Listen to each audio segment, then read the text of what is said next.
May parcel nga pala tayong dumating at ito ay secret. Bali, mura lang to ah. Bagong bili mo?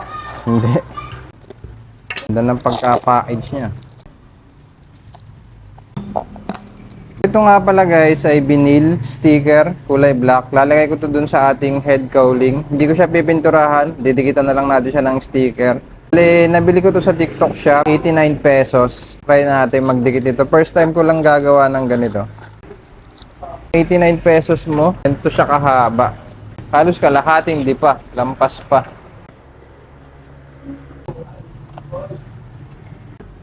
Ito yung ating head cowling. Babalutan itong ating vinyl wrap. Ganyan lang siya.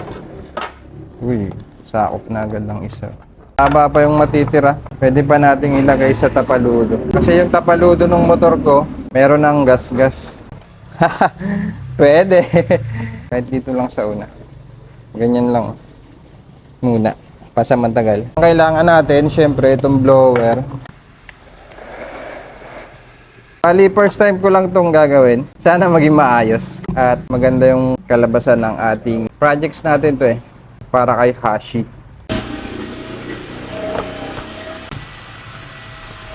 Yun lang. Ouch. Okay lang to magusot. May blower naman tayo. Hindi pala madaling magdikit ng ganito.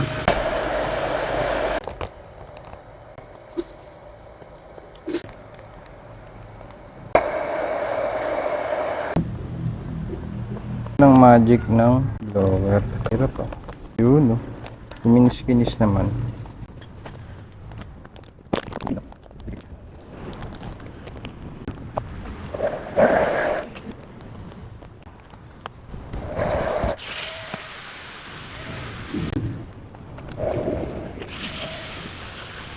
Wala ko madali lang.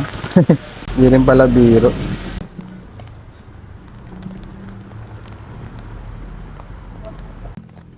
Pwede na. For a beginner. May mga bukol-bukol. Pero pwede na yan.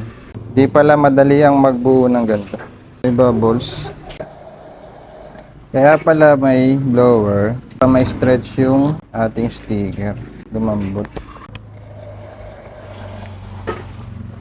Hirap ah.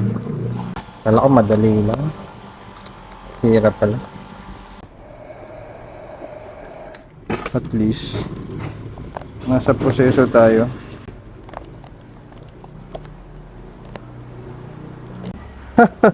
Hindi perfect kasi merong maliliit na butol-butol.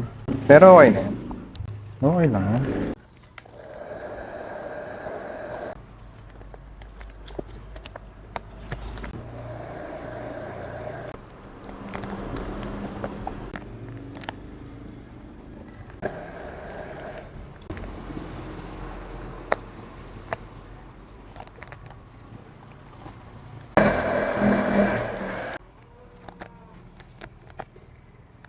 Ganun pala ang technique. Lalambutin mo. Tapos hagudin mo. Para mabatak mo siya. Iyon. Gawin natin ito. Papalambutin natin. Tapos hihilahin natin. Tapos hagudin mo. Iyan. Ganyan. Nabatak mo. Sticker. Kaya pala napapanood ko, binabatak nila yung sticker. Purpose pala. Mas madali siyang i-bend.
Natapos din.